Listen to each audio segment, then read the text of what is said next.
On a le plaisir d'accueillir Mathieu Simonin de SAP Fieldglass et également Arnaud Moison à la direction globale hein, des achats sous-traitance Atos. À vous la parole, messieurs. Merci, bonjour à toutes et tous. Je m'appelle Mathieu Simonin, donc je suis advisor chez SAP Fieldglass, donc une solution digital cloud en fait qui permet de gérer les ressources externes et les prestations intellectuelles au niveau global. C'est une solution justement aussi appelée VMS, Vendor Management System, et qui travaille effectivement sur toute la gestion et l'automatisation des processus de bout en bout, depuis l'expression de besoin d'un prescripteur, en passant par l'onboarding des consultants et des fournisseurs, la facturation et justement l'analytique associée. Bonjour à tous, donc Arnaud Moisan, je suis Procurement Director chez Atos en charge de la sous-traitance. Et donc pour faire écho à mes prédécesseurs dans le webinaire, chez Atos c'est assez particulier puisqu'en réalité les achats sont davantage une fonction business qu'une fonction support.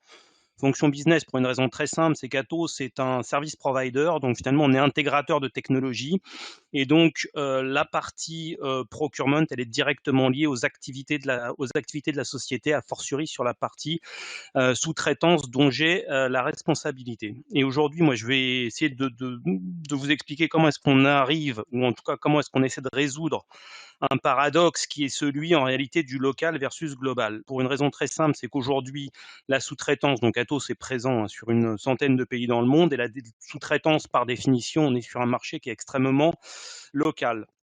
Donc marché local, ça signifie procurement local, ça signifie également que finalement les sujets sont traités de manière assez différente hein, d'un endroit à l'autre, que ce soit sur la partie sourcing, sur la partie facturation, sur la manière dont on interagit ici ou là avec les fournisseurs, avec des niveaux de maturité qui sont tout à fait différents d'un pays à l'autre. Donc on a des pays historiques, typiquement tout ce qui est Union européenne, on est relativement mature aussi bien dans les process que sur le marché. On a également des pays émergents sur lesquels on investit pas mal, donc tout ce qui est Afrique, Moyen-Orient, etc., où les pratiques sont différentes.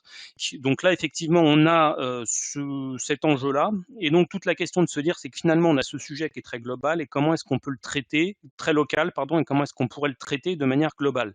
Donc, on s'est posé la question et finalement, on est arrivé à la conclusion suivante, c'est qu'il nous faut évidemment des process, mais surtout un outil. Et là, l'outil hein, sur lequel Atos a investi et qui est finalement la pierre angulaire hein, de ce que nous faisons, en tout cas sur la partie sous-traitance, c'est effectivement Fieldglass. Donc Fieldglass, comme l'a présenté Mathieu, c'est l'outil dans lequel on a vocation plutôt à traiter la totalité de la sous-traitance. Donc finalement, Fieldglass, qu'est-ce que ça nous permet de faire de la visibilité et du contrôle. Visibilité et contrôle, c'est essentiel. Je vais d'abord parler de la visibilité. Ça nous permet effectivement de voir les ressources disponibles sur le marché à un instant T. Ça nous permet aussi, et surtout dans ce contexte un petit peu particulier où on privilégie le télétravail et on fait de plus en plus de remote, de pouvoir comparer finalement les ressources les unes par rapport aux autres. Je vous donne un exemple très parlant, c'est que aujourd'hui, si j'ai besoin, disons, d'un administrateur de base de données Oracle en France, c'est quelque chose qui peut être, ce sont des tâches qui peuvent être réalisées de manière remote. Aujourd'hui, on va regarder effectivement ce qu'on a disponible sur le marché français, mais grâce à Fieldglass, je vais pouvoir éventuellement regarder ce que j'ai en ressources disponibles, pourquoi pas en Italie, en Espagne, voire ailleurs. Et donc, comme vous le savez, le prix de la sous-traitance, c'est un marché qui est par définition très local. Donc, on a immédiatement cet effet de levier qu'on peut avoir sur le coût de la ressource. Donc, effectivement, on a cette partie visibilité qui joue un levier immédiat sur la partie coût et donc savings. Donc ça, c'est la première chose. Ensuite, il y a cette dimension de contrôle qui est importante parce que la sous-traitance, ça induit un certain nombre, je dirais, de risques liés à du délit de marchandage. Ça peut également être lié aussi à des restrictions liées aux sanctions internationales que peuvent avoir certains pays ou certains individus.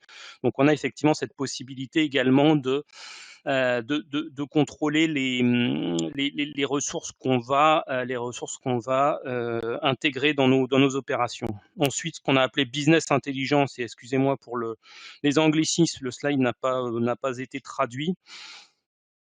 Donc là, effectivement, business intelligence, c'est tout simplement ce que vous nous avez montré là au cours des précédentes interventions, c'est toute cette partie dashboarding, toute cette partie suivi des KPI qui est essentielle, parce qu'encore une fois, jusqu'à un passé très récent, on était sur des traitements très locaux, donc finalement, on avait du mal à disposer de cette vision, je dirais, globale et unifiée des coûts de la sous-traitance. Et puis, pour vous donner un ordre de grandeur, hein, et ça, les chiffres sont publics, Atos, c'est à peu près 40% de dépenses externes. Et la sous-traitance, ça représente à peu près 30% de ces 40%. Donc, je vous laisserai faire le calcul. Et pour ceux que ça intéresse, les chiffres sont disponibles, hein, dans les rapports annuels. Donc, l'impact, on va dire, il est in fine assez important en fonction des décisions qui sont prises, bonnes ou mauvaises. Efficacité dans les process, ça c'est également important parce que comme je le disais tout à l'heure, on a une manière d'onboarder, de traiter la facturation, la commande, etc., des sous-traitants, des indépendants et puis de nos prestataires qui peut être différent d'un pays à l'autre. Et, et dans ce contexte-là, Fieldglass nous apporte cette capacité, cette possibilité d'optimiser et d'être davantage lean, excusez-moi encore pour l'anglicisme, sur toute cette partie sourcing, PMO et puis finalement provisioning et facturation des ressources. Donc là, c'est aussi important d'avoir cette possibilité de les payer dans les temps parce que on a parfois affaire à des indépendants ou à des petites structures qui peuvent avoir des difficultés de trésorerie et Fieldglass nous permet effectivement d'avoir également cette capacité à être réactif par rapport au process de gestion. Et donc, in fine, la partie cost savings, alors qui est le sujet, hein, qui vient en fil rouge, hein, de ce webinaire. Je vais juste vous donner un élément, je dirais, structurant de mon point de vue chez Atos. On a décidé de s'intéresser à ce qu'on appelle la cost base. Donc, la cost base, c'est un chiffre qui est partagé avec la finance. Et donc, ce que nous demande la finance, c'est tout simplement que la cost base n'augmente pas, que la cost base diminue. Et effectivement, on a des échanges nombreux et fructueux avec la finance pour s'entendre sur ce qu'on intègre dans la cost base, sur le niveau de cost base. Et c'est le moyen qu'on a trouvé le plus efficace pour finalement traquer traquer la performance achat au-delà des savings qui finalement sont suivis par nous en fonction de nos règles, donc PNL, non-PNL, hein, comme évoqué précédemment, mais qui n'étaient pas forcément reconnus par la finance. Donc finalement, et ça va peut-être, on va arriver peut-être en conclusion. Donc on a effectivement grâce à Fieldglass une transparence totale, ouverture de l'écosystème parce qu'effectivement Fieldglass nous ouvre la porte au-delà des fournisseurs actuels qui sont les nôtres. Donc là on a un système de MSP, donc Managed Service Provider, qui sont des intermédiaires qui nous adressent le sourcing plus la partie transactionnelle, gestion des opérations. Et puis, il y a également cette partie